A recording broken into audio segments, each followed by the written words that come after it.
Hello everyone and welcome back.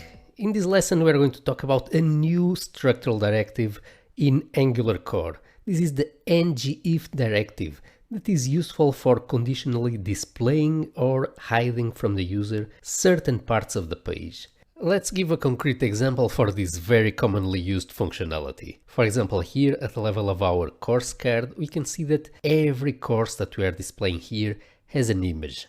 And this is because here in our db data file, all the courses belonging to this array have an icon URL property that is being used here to display the image. Now imagine what would happen if one of these courses would not have here an icon URL property. Let's remove the icon URL property from the first course and reload the application. And now take a look at what happens. We have here the browser symbol for a broken image, and we have here an alternative text for the image. The reason why we are getting displayed here this text with a broken image is because we are defining here an alt property in our course card component, and this contains the text being displayed. Then this broken image that we see here, this is standard browser functionality. The browser will display this whenever the source property is not correctly filled in.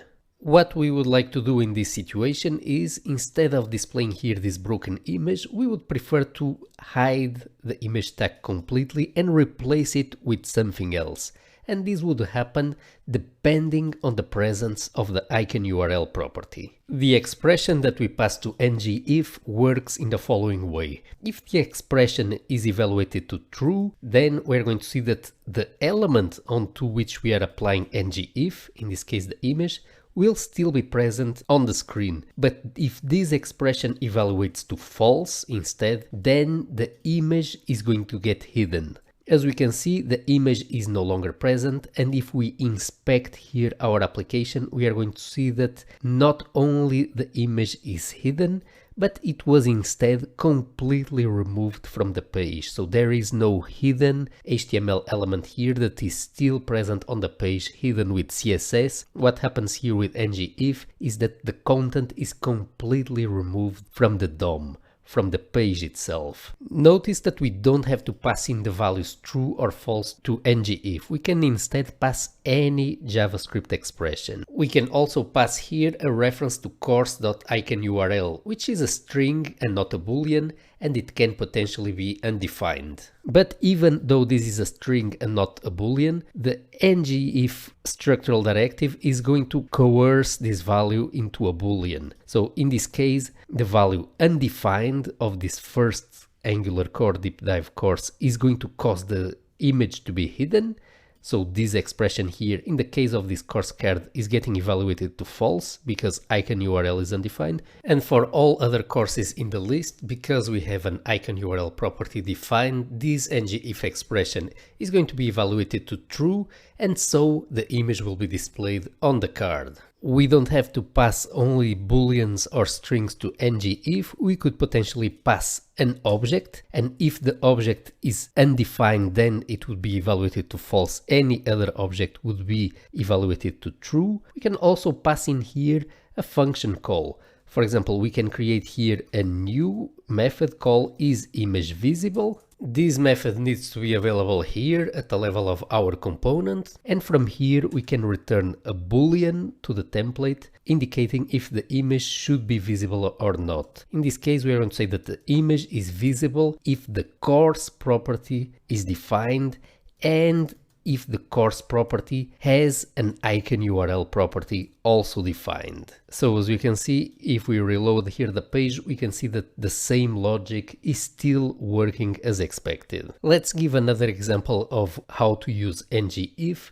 Let's say that we have here in our list of courses an undefined object here at the beginning. So by some reason, this data here is not available, but it was accidentally passed on to our view. Let's see what problem would this cause. So now if we reload the application, we can see that it looks like everything is broken now. And if we check here on the console, we have here the error message, cannot read property description of undefined. And here is the name of the component that is causing the issue. It's the course card component. And we can see that it's this expression here, course.description, that is causing the problem to occur. So the problem is that we are passing in the value undefined here to the input course, and then this value is being accessed here using the standard JavaScript dot notation for accessing properties. Course is undefined, so course.description is going to cause this error here. One way of avoiding this situation would be to use what we call the Elvis operator. We simply add here a question mark evaluation of the property, and then we're going to see that somehow the results are slightly different. We have here a different error message. Now the problem is here at the level of the long description property. So we can fix that, and now we have here a running program where we have here an initial card that is displaying incorrect values, but still at least the program is not crashing. And we have here our core deep dive where the image is absent because the icon URL property is undefined, and here we have the other cards that are working correctly. Now what we would like to do here is to avoid the use of the Elvis operator in multiple places of the template, because if the course is not available, then it really doesn't make sense to try to display the course card. So what we're going to do here is we are going to guard against this error scenario by using the ngIf directive. Let's apply here ngIf, and let's simply pass it the course object. If the course object is already defined, then the card is going to be displayed. On the other hand, if the course object is not available, then due to the ngIf directive, this whole section here is going to get hidden, and we will no longer see here this incorrect result. Let's have a look at this in action. After refreshing the application, we can see that now that initial undefined card has been hidden, and we are instead displaying directly the second element of the array, the Angular Core Deep Dive course, as expected. So as we can see, by adding here ngIf at the level of the outer container of our component, we have avoided the use here of the Elvis operator to avoid undefined errors. Another commonly used feature of ngIf is an else clause. So let's say that we don't have here an image to display to the user, but we would like to show to the user something else, such as, for example, a small amount of text that says that no image is available. We can do that by using here an else clause. We simply add here an else, and then we need to pass in here a reference to a template block that is going to contain our message. So let's create here a template block. We are going to do that using ngTemplate, and we are going to give this template block a name. We are going to call it no image. So we are using here the template reference hash syntax that we have seen before. We're going to take here our message and we are going to paste it here inside the template block.